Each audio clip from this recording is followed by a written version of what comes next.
The United States government put cannabis in Schedule 1, but also filed a patent on the plant's medicinal properties. How could that be? Let's revisit a scene from season 1 that shocked many people. Cancer patient Patricia Crone went to Washington, D.C. to uncover a copy of that patent. Here I am in Washington by the National Institutes of Health, NIH. More than 80 Nobel Prizes have gone to scientists doing research funded by this institute. And one of those scientists who worked right here and who got a Nobel Prize was Julius Axelrod, who specialized in neurotransmitters, in how cells talk to each other. And late in life, he participated in a study of cannabis that the government deemed to be so significant, so important, that it took out a patent on the findings. It says in its abstract that cannabinoids are found to have particular application as neuroprotectants in limiting neurological damage following ischemic insults such as stroke and trauma, or in the treatment of neurodegenerative diseases such as Alzheimer's disease, Parkinson's disease, and HIV dementia.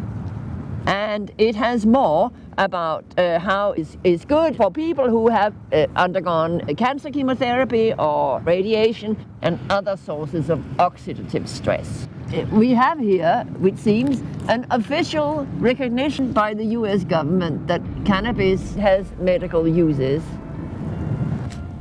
And at the same time, here's cannabis, medically taken off of the US Pharmacopoeia in 1942, kind of taken out of our history books as something that's illegal and bad. And just the act of allowing people to have this alternative decreases the use of these medications that are killing people. So yes, the first opportunity that came up to do it, I jumped on. And am I going to advocate for this? Yes. Am I going to go to the State House and talk? Yes. Am I going to find patients and find doctors and speak to them as well? Yes. I'm here for the whole game, because in the end, we all survive. If the drug company can come into my clinic and bring drug A, B, and C and launch $1 million campaigns to sell me on the latest drug, I mean, if they can advertise all of this stuff, then why do we have such abnormal and just unequal representations of another medication? The fact that we have to treat it as a sacred plant, and the fact that we have to do jump through all these hoops is wrong. People should have access. They definitely should have access. All this science, all this knowledge, if it's to be harnessed to its full potential, will help people. It may actually prevent a lot of poor outcomes, a lot of complications, a lot of falls, a lot of real major disasters. The medical system is advertising for itself. You turn on the TV, it's all pharmaceuticals showing, happy people walking around after taking their drug. I mean, this is an information war, right? The battle for the minds of humanity. And so the way you live life is everything. So your operating system, if you're eating well, if you're healthy, if you're taking natural herbs and supplements and things to stay healthy, is a lifestyle choice. But the other model, which is eat what you want and my pill will fix it, is being jammed down everyone's throats, and every TV across the land has to convince you that this way of living is normal, and so people have fallen for it. And because people have fallen for it, there's a $1 trillion industry that's thriving. And I've been a very staunch advocate for the plant and for the freedom of the plant, for everybody to be able to use it as they see fit. The safety margin is ridiculous compared to other drugs that we get pharmaceutically.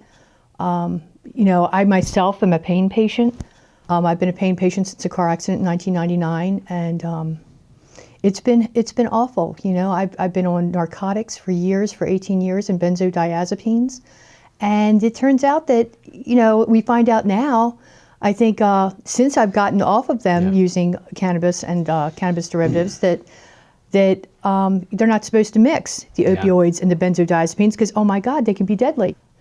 It's this type of thing. It's kind of really disturbed me what's happened to the healthcare system in America, because it used to be a culture of we wanted to make people well. Yeah. Now it's more like we want to keep people just sick enough so that they have to revolve in and out of the hospital, and they get their money for whether it's cancer treatment or whether it's treatment for another disease process. The pharmaceutical industry is a business, and so healthy living leads to healthy people, and they make their money off of disease. There's a business model built on working off people who are sick, and if you're chronically sick, it means you're a customer for life.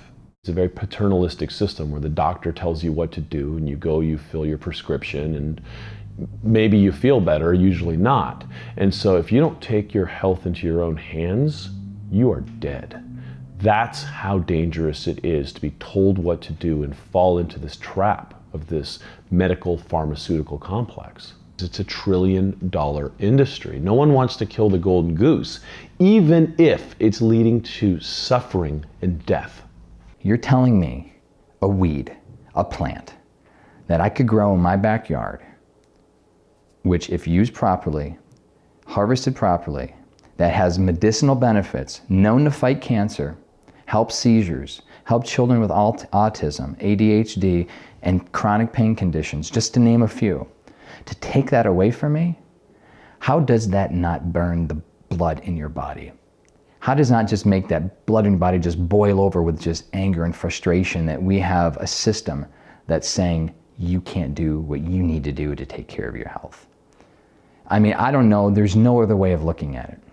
There's absolutely no other way of looking at it beside it was a decision made by the powers that be that has been necessitated by greed and by control. I think access to the sacred plant of cannabis is to not have access to this plant is tantamount to a crime, and I think that it is a crime that there were 23 other drugs tried on my child before cannabis was even mentioned, before someone said, maybe you should try marijuana. They tried 23 deadly, addictive, horrible drugs on my daughter, some of which nearly killed her, literally, put her in cardiac arrest. And then there's this other option that maybe you should consider called marijuana. For them to have tried all of those other things before anyone mentioned cannabis is a crime, and I think that we need to fix this. This plant was bastardized in the 1930s by the United States government, and we need to fix that stigma and bump that stigma. It's wrong, and it's a crime that this plant is held from the people.